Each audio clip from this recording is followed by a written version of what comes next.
Why on earth, if Americans are willing to wait in hours to vote, would you make it a crime for people to come and give them a bottle of water? Well, all I can say is that doesn't make a whole lot of sense to me. I agree with you there. Even Senator Lindsey Graham, even Lindsey, cannot defend the new and awful legislative attack on voting rights and voter access in Georgia that everyone is talking about. As indefensible as that Georgia law is, though, the rest of his party are fully on board. In Florida, for example, Republicans are now trying to make it harder to vote by mail in a blatant move to suppress voting. Obviously, Georgia was won by Joe Biden, but Florida was actually won by Trump, and yet Republicans are still doing this stuff. They're basically being meticulous in making sure there are no swing states. Next time around, anywhere Republicans can prevent Democrats from squeezing out a close win, they will do it. Remember, there are now 253 bills trying to restrict voting in 43 states. This is not just Georgia. Georgia is just the beginning. So what do we do about it? I want to bring in Jamie Harrison, the chairman of the Democratic National Committee, the DNC. Thanks so much for joining me tonight. Jamie, the Republicans say they're not trying to prevent thirsty people in long voter lines from getting water. They're trying to prevent bribery, which is preposterous, is it not? It is preposterous. And if they weren't, why is Florida also thinking about making it illegal in Florida to provide water and food to folks hanging in line? And I can guarantee you, the people who stand in line longer, you know which communities those are? Those are the communities of people of color. If you take a look at the time in which Black folks and brown folks and Native folks stand in line to vote much longer. Why is that the case? Because they don't have all of the voting machines that are normally allocated into some white communities. And so, Mehdi, what we see here is Jim Crow 2.0. Let's just call it what it is. And it's embarrassing. Yeah. It's sad. In a nation in which we send our sons and daughters overseas to fight for democracy in other countries, and they risk life and limb for democracies other places, we got Republicans in this country who do every damn thing that they can in order to prevent and prohibit people from exercising their right to vote. And that's just not right. And we as a party, the Democratic Party, is going to do everything that we can to fight against it. You're absolutely right about the discrepancy in the lines between people of color and white people. The irony is in Georgia, of course, they're trying to limit access to voting by reducing things like mobile polling stations. So the lines get longer, but then it's harder to stay in line because you can't have any refreshments. It's a double whammy. Jamie, you say the Democratic Party is going to do everything in its power to stop this. Some might say, look, we've heard this before.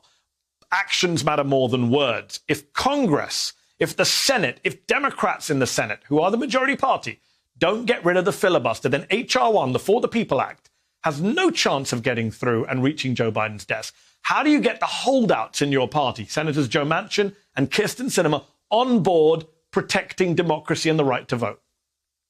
Well, I'm going to leave it. I used to be a vote counter back in the day for Mr. Clyburn in the majority whip's office. I don't envy the task that Chuck Schumer has in terms of getting those votes together in the Senate.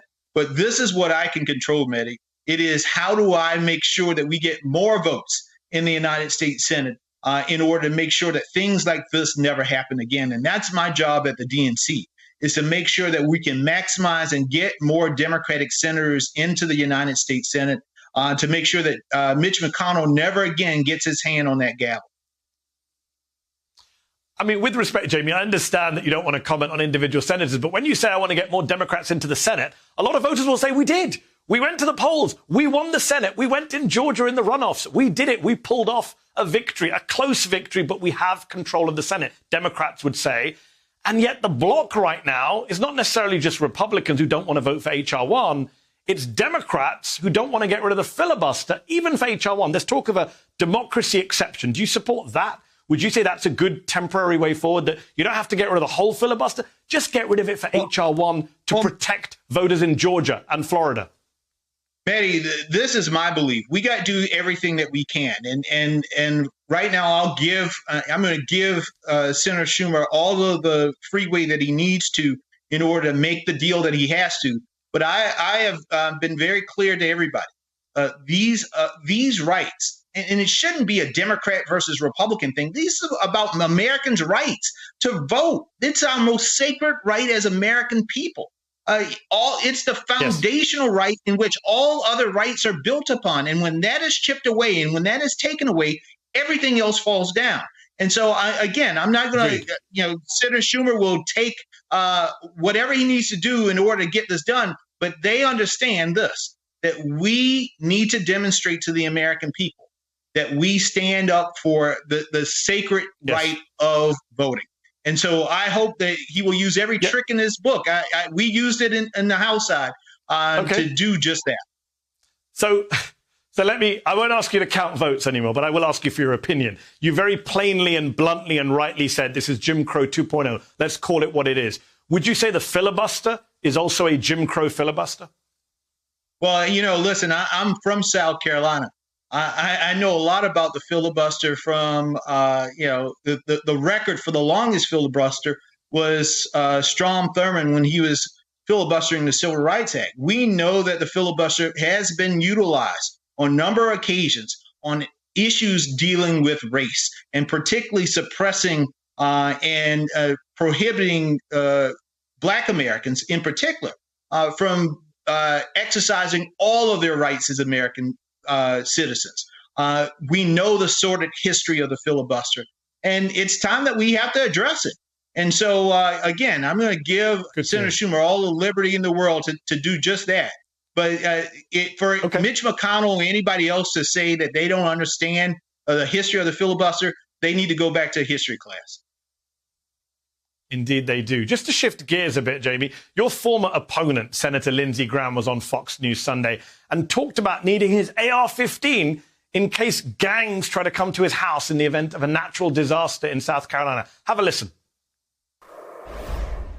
I own an AR-15. If there's a natural disaster in South Carolina where the cops can't protect my neighborhood, my house will be the last one that the gang will come to because I can defend myself. What do you make of that bizarre argument from Graham for AR-15s? Lindsey Graham lives in central South Carolina. The population probably less than the block that you live on. The only gang that Lindsey Graham's going to see in Central is probably at the Walmart, standing in the one line that is open. Ornery people. I mean, it's ridiculous. Lindsey's ridiculous, and he just needs to be quiet. His folks just need to tell him to stay off camera because he's embarrassing himself and the state of South Carolina. Hey, thanks for watching our YouTube channel. You should know that you can follow today's top stories and breaking news and catch up on your favorite MSNBC shows all in one place. Download the NBC News app today.